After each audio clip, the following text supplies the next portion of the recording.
Hello everyone, আসসালামু আলাইকুম। কী অবস্থা সবার? আশা করি সকলে অনেক অনেক ভালো আছেন। তো ভিভো Y12A এই স্মার্টফোনটি আমার কাছে অনেক দিন থেকেই রয়েছে, মোটামুটি 7 থেকে 10 দিন হয়ে গেল এই ফোনটি আমার কাছে রয়েছে।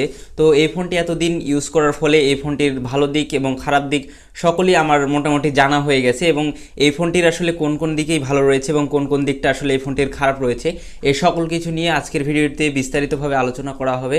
তো পুরো ভিডিও জুড়ে থাকছে আমি শিশির, আর আপনারা দেখছেন TSCC। যারা নতুন রয়েছেন, এখনও আমার চ্যানেলটিকে সাবস্ক্রাইব করেননি, তারা অবশ্যই আমার চ্যানেলটি সাবস্ক্রাইব করে দিবেন। তো বেশি কথা না বাড়িয়ে চলুন শুরু করা যাক আজকের ভিডিও।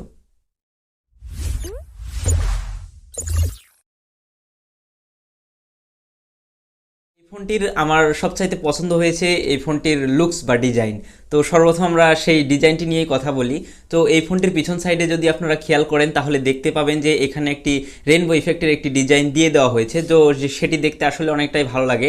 এবং এটি আপনি যখন এক এক সাইড থেকে দেখবেন বা আলোর বিপরীতে নেবেন, তখন এটাতে মনে হবে যে রংধনুকের মতো সকল কালারই এর মধ্যে শো করবে, যেটি দেখতে আসলে অনেকটা ভালো লাগে।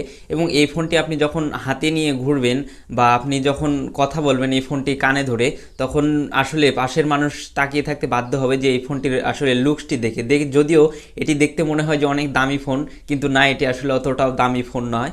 তো এই ফোনটির পিছনে আসলে থাকছে না কোনো প্রোটেকশন, যার ফলে আপনার ফোনটিতে মানে ক্র্যাশ করে যাবে। তো এই ফোনটির ক্ষেত্রে এখানে পিছনে একটি পলি লাগিয়ে নিয়ে আছে, তো যার ফলে ফোনটির পিছনে কোনো ক্র্যাশ বা দাগ কিছুই পড়েনি। তো আপনাদের পরামর্শ থাকবে যে এই ফোনটি যদি আপনারা কিনেন তাহলে পিছে ব্যাক কেসটি ব্যবহার না করে এই ফোনটির মতো একটি পলি লাগিয়ে নেবেন, তো যার ফলে আপনার ফোনটির পিছনে আসলে প্রোটেকশন থাকবে, অর্থাৎ কোনো ধরনের ক্র্যাশ বা দাগ কিছু পড়বে না। তো এবার যদি আসি আমরা ফোনটির ফ্রেমের দিকে, তাহলে দেখব যে পিছন সাইডের মতো এটির ফ্রেমেও ব্যবহার করা হয়েছে প্লাস্টিক ফ্রেম, যেটি আসলে নড়বড়ে মনে হয়েছে। বিশেষ করে এটার যেই সিম ইজেক্টর টুল বা সিম ইজেক্টরটা রয়েছে, মানে সিম স্লট, তো সেটা আসলে অনেকটাই নড়বড়ে মনে হয়েছে আমার কাছে। এটা আসলে আরেকটু ভালো দিলে আরেকটু ভালো হতো, এটা আসলে কোয়ালিটি আসলে খুবই খারাপ হয়ে গেছে।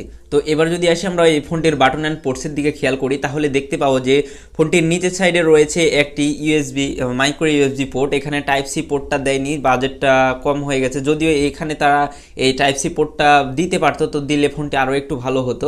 তো এছাড়া থাকছে একটি 3.5 মিলিমিটার হেডফোন জ্যাক, থাকছে একটি স্পিকার এবং থাকছে একটি লাউড স্পিকার। এবং ফোনটির রাইট সাইডে থাকছে পাওয়ার কি, এবং সেখানেই ব্যবহার করা হয়েছে ফিঙ্গারপ্রিন্ট সেন্সরটি, এবং ঠিক তার ওপরে রয়েছে ভলিউম আপ এবং ডাউন কি। এবং ফোনটির অপর সাইডের দিক খেয়াল করলে আপনারা দেখতে পাবেন যে এখানে রয়েছে মানে সিম কার্ড স্লট। তো আমি এটার কথা আগেও বলেছি যে এটি আসলে অনেকটা নড়বড়ে, তো এটার কোয়ালিটি যদি আরও একটু ভালো করতো তো আরও একটু ভালো হতো। তো এখানে আসলে আপনি দুটি ন্যানো সিমের পাশাপাশি ব্যবহার করতে পারবেন একটি SD কার্ড। এবং ফোনটির উপরের দিকে যদি আপনারা খেয়াল করেন তাহলে দেখতে পাবেন যে ফোনটির উপরে একবারে ফাঁকা, উপরে কিছুই নেই, পুরোটাই লেভেল রয়েছে। তো এখন আসি যে ফোনটির মূল যে স্পিকার, তো সেটার কথায়। তো এই ফোনটির স্পিকার কোয়ালিটি আসলেই ভালো রাখা হয়েছে। আপনারা স্পিকার কোয়ালিটি একটু আপনাদের সামনে দেখাচ্ছি।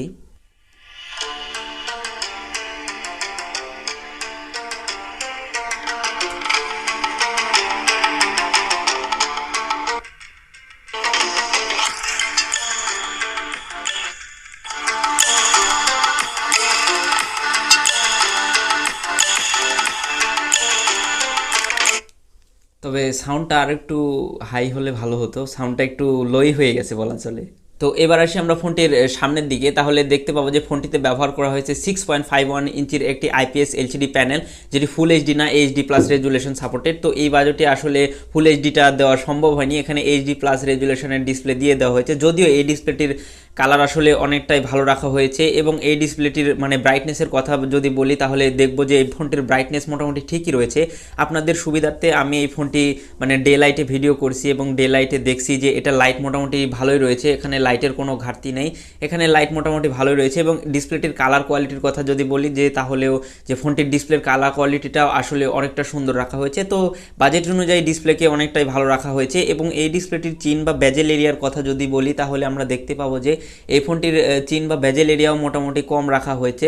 তবে এই ডিসপ্লেটির সামনে আসলে কোনো প্রোটেকশন থাকছে না, তো যার ফলে আপনারা সবাই একটি গ্লাস প্রোটেক্টর লাগিয়ে নেবেন। তো এই ফোনটিতেও একটি গ্লাস প্রোটেক্টর লাগিয়ে নেওয়া হয়েছে, যার ফলে ডিসপ্লেটিতে কোনো প্রকার দাগ বা ক্র্যাশ কিছুই পড়েনি, সেটা থেকে মুক্তি পেয়েছে। এবং এখানে ব্যবহার করা হয়েছে একটি ইউ শেপের নস, তো এটা আসলে অনেক আগেরই নস। তো এখানে যদি একটি পাঞ্চল দিত তাহলে আরও একটু ভালো হতো, তবে এটাও আমরা মেনে নিতে পারছি, কেননা এই বাজেটে এখানে তারা পাঞ্চল দেয়নি। এই ওয়াটার ড্রপ যদিও যদিও ডিসপ্লেটি আসলে অনেকটাই ভালো রাখা হয়েছে। তো এই ফোনটির ডিসপ্লে জায়গায় বাজেট অনুযায়ী ঠিকঠাকই রয়েছে, তো ডিসপ্লেকে কমপ্লেন করার মতো কিছু নেই। এবং এই ফোনটির উপরে যে ইয়ারপিসটি রয়েছে এটার সাউন্ড কোয়ালিটি আমরা চেক করেছিলাম, এটার সাউন্ড কোয়ালিটিও মোটামুটি ঠিক রয়েছে, কোনো ধরনের প্রবলেম হয় নাই। তো এখন আসি আমরা ফোনটির ক্যামেরা সেকশনে। তাহলে আমরা দেখতে পাবো যে ফোনটির পিছন সাইডে যদি আপনি লক্ষ্য করেন তাহলে দেখতে পাবেন যে এই ফোনটিতে ব্যবহার করা হয়েছে ডুয়েল ক্যামেরা সেটআপ। তো দেখে মনে হতে পারে যে এখানে তিনটি ক্যামেরা ব্যবহার করা হয়েছে, কিন্তু না, এখানে ব্যবহার করা হয়েছে দুটি ক্যামেরা। যার প্রথমটি হচ্ছে 13 মেগাপিক্সেল, যার অ্যাপারচার f2.2, যেই ক্যামেরাটা দিয়ে মোটামুটি ভালোই ফটো ক্যাপচার করা যাবে। এবং সেকেন্ডারি ক্যামেরা হিসেবে থাকছে 2 মেগাপিক্সেলের একটি ডেপথ সেন্সর, যেটি দ্বারা আপনি পিছনে বোকের কাজে ব্যবহার করতে পারবেন, তো ব্লার করার ক্ষেত্রে। তো এই ক্যামেরাটি অতটা কাজে আসে না, এখন সফটওয়্যারের মাধ্যমেই ব্লারটা হয়ে যায়। তো এখানে যদি 2 মেগাপিক্সেলের ডেপথ সেন্সরের জায়গায় একটি ম্যাক্রো লেন্স ব্যবহার করতো তাহলে আরও একটু ভালো হতো, তবে আলট্রা ওয়াইড অ্যাঙ্গেল লেন্স ব্যবহার করলে সেটি আরও একটু ভালো হতো। কিন্তু এই বাজেটে আসলে তারা আলট্রা ওয়াইড অ্যাঙ্গেল লেন্সটা ব্যবহার করতে পারেনি, তো সেই ক্ষেত্রে আমরা এটাই মেনে নিতে পারি। তো এই ক্যামেরার কোয়ালিটি যদি আমরা দেখি, তো এই ক্যামেরাটা দিয়ে আমরা যখন ফটোশ্যুট করব তখন আমরা ফটো কোয়ালিটি অনেকটাই ভালো দেখেছি। তবে এই ফোনটি দ্বারা আপনি যখন পিছন ক্যামেরা দিয়ে ছবি তুলবে তখন আপনি যদি ক্যামেরাটাকে স্থিরভাবে রেখে ছবি তুলতে না পারেন, যদিও ছবি তোলার সময় যদি একটু ক্যামেরা নড়ে যায় তাহলে ছবিটা আসলে ঝাপসা এসে যায়। আমি আপনাদের সামনে ফটো কোয়ালিটিটা দেখিয়ে দিচ্ছি যে আপনার এই ফোনটির দ্বারা ফটো কোয়ালিটি আসলে কেমন হয়েছে। তবে ডে লাইট পেলে মোটামুটি ভালোই ফটো ক্যাপচার করে। তো এছাড়া ফোনটির ফটো কোয়ালিটি মানে পিছনকার ক্যামেরার ফটো কোয়ালিটিটা আসলে অনেকটাই খারাপ, তো এটা আমি আসলে মেনে নিতে পারছি না। তবে 12,000 টাকায় মানে 13,000 টাকায় মোটামুটি ঠিক আছে। তবে পিছনকার ক্যামেরা যদি আরও একটু ভালো করতো তাহলে ফোনটি আরও একটু ভালো হতো, কেননা পিছনকার মানে ক্যামেরার ফটো কোয়ালিটি আমার কাছে খারাপ লেগেছে। এবং নাইট মোডের কথা যদি বলি তাহলে পারফরমেন্সটা আসলে অনেকটাই খারাপ, মানে নাইট মোডে এই ক্যামেরাটা দিয়ে ফটো কোয়ালিটি অনেকটাই খারাপ আসতেছিল, আমি দেখছিলাম। এবং এই ক্যামেরাটা দিয়ে সর্বোচ্চ 1080p 30fps ভিডিও করা যাচ্ছে এবং এখানে থাকছে না কোনো স্টেবিলাইজার, যার ফলে আপনারা ভিডিও কোয়ালিটি দেখতে পাচ্ছেন যে ভিডিওতে অনেকগুলো শেকের দেখা অবশ্যই মিলছে, অর্থাৎ শেক হবে এই ফোনটি দিয়ে আপনি ভিডিও করতে চাইলে ফোনটিকে শক্ত করে ধরে রেখে তারপরে এই ফোনটি দ্বারা ভিডিও করতে হবে, তা না হলে এটির কোয়ালিটি আসলে খারাপ এসে যাবে। তো এবার যদি আসি আমরা ফোনটির সামনের দিকে তাহলে দেখতে পাবো ফোনটির যেই ইউশেপের নচ, সেই নচটির ভিতরে দিয়ে দেওয়া হয়েছে 8 মেগাপিক্সেলের একটি সেলফি ক্যামেরা, যার অ্যাপারচার f1.8। তো এই ক্যামেরাটা দিয়ে এই বাজেট অনুযায়ী মোটামুটি ভালোই ছবি তোলা যাচ্ছিল। আপনারা ফটো কোয়ালিটি দেখে অবশ্যই বুঝতে পারছেন যে এটির ফটো কোয়ালিটিটা আসলে কেমন। তবে আমি সন্তুষ্ট আসলে এই সামনের যে সেলফি ক্যামেরা সেটার ফটো কোয়ালিটিটা দেখে। তবে ফোনটির পিছনের যেই ক্যামেরা সেটার কোয়ালিটি আসলে খুব খারাপ ছিল, ডিটেলস ওরকমভাবে থাকছিল না। তবে সামনেরটায় মোটামুটি ডিটেলস থাকছিল এবং ভালো ফটো ক্যাপচার করছিল মোটামুটি এই বাজেট অনুযায়ী বলা চলে।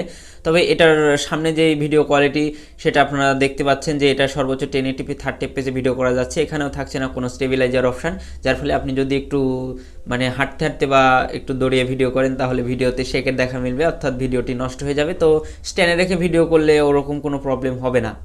তো এবার আসি আমরা ফোনটির যে মূল বিষয় অর্থাৎ ফোনটির প্রসেসর সেকশনে। তাহলে দেখতে পাবো যে এই ফোনটিতে ব্যবহার করা হয়েছে কোয়ালকম স্ন্যাপড্রাগনের 439 একটি প্রসেসর, যেটি 12 ন্যানোমিটার আর্কিটেকচারে তৈরি। এবং এই প্রসেসরটির 8টি কোরের মধ্যে হচ্ছে 4টি কোর হচ্ছে 1.95 গিগাহার্জ এবং অপর 4টি কোর হচ্ছে 1.30 গিগাহার্জ। তো এই ফোনটির প্রসেসর সেকশনকে আমি মোটামুটি ভালোই বলতে পারি, কারণ এটির ফোনটির পারফরমেন্স মোটামুটি ভালোই ছিল এই বাজেটে। মানে যদিও এই যুগে এসে অ্যাপসগুলোতে ঢুকতে বা রান করতে একটু সমস্যা হচ্ছিল, তবে আপনি মোটামুটি ভালোই পারফরমেন্স পেয়ে যাবেন এই ফোনটি থেকে। আপনি যদি এই ফোনটি দিয়ে গেম করেন তাহলে আমরা ফ্রি ফায়ার দেখছিলাম, তো ফ্রি ফায়ার মোটামুটি অনায়াসে ভালোই রান করতে পারবেন। তবে পাবজির ক্ষেত্রে একটু প্রবলেম আসতে পারে, তবে রান করতে পারবেন, সমস্যা নাই। যদি আমাদের বাংলাদেশে এখন এই গেমগুলো আসলে ব্যান করার এরকম একটা পরিকল্পনা চলতেছে, তো সেই ক্ষেত্রে আমি বলবো যে এই ফোনটি থেকে মোটামুটি ভালোই পারফরমেন্স পেয়ে যাবেন, মানে গেম কথা বাদ দিলে। তো গেম যদি না খেলেন তবে গেম খেলা যাবে, মোটামুটি ভালোই খেলা যাবে, খারাপ না। ফ্রি ফায়ার যারা আছেন তারা অনায়াসে রান করতে পারবেন, কোনো প্রবলেম হবে না। তো এই ফোনটি থেকে আপনারা যারা মাল্টিটাস্কিং বা এমনিতেই ফেসবুক, ইউটিউব এরকম নিত্য প্রয়োজনীয় কাজগুলো করে থাকবেন তারা অনায়াসে ভালোই করতে পারবেন। এবং আপনারা যারা চাচ্ছেন একটি স্টাইলিশ লুকের ফোন নেবেন তারা নিঃসন্দেহে এই ফোনটি নিতে পারেন, কারণ এই ফোনটির ডিজাইন আসলে অনেকটা সুন্দর রাখা হয়েছে এবং এই ফোনটির পিছনে যে ক্যামেরা বাম্প রয়েছে সেটি দেখতে আসলে অনেকটা ভালো লাগে এবং পিছনের যে পুরোটা আসলে দেখতে অনেকটাই ভালো লাগে, মনে হয় না যে এটার বাজেট এতটাই কম।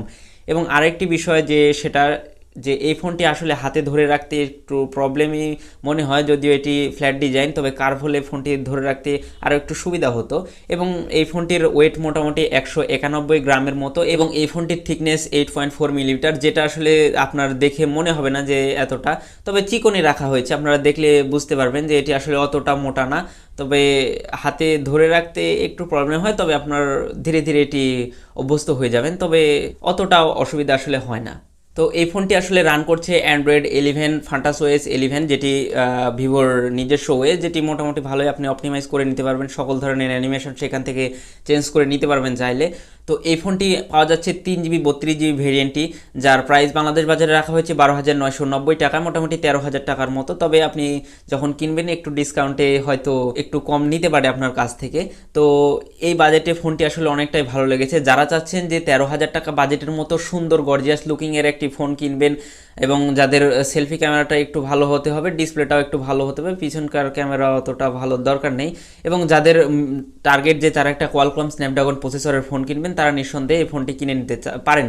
কিন্তু যারা চাচ্ছেন যে তাদের সেলফি ক্যামেরা এবং পিছনকার ক্যামেরা একটু ভালো হতে হবে, ডিজাইন অতটা দরকার নেই, প্রসেসর মিডিয়াটেক হলেও চলবে, তারা এই ফোনটি চাইলে না কিনতে পারবেন। তবে ওভারঅল সম্পূর্ণ দিকের কথা যদি বলি, তাহলে এই ফোনটি 13,000 টাকার মধ্যে সঠিক একটি চয়েস, মানে পারফেক্ট একটি চয়েস বলা চলে। এই ফোনটি আসলে অনেকটা ভালো রয়েছে, আপনারা চাইলে এই ফোনটি কিনে নিতে পারেন। তো এই ছিল মোটামুটি আজকের ভিডিও। দেখা হচ্ছে আপনাদের সাথে পরবর্তী নতুন কোনো ভিডিওতে। সেই পর্যন্ত সবাই ভালো থাকবেন, সুস্থ থাকবেন। আল্লাহ হাফেজ।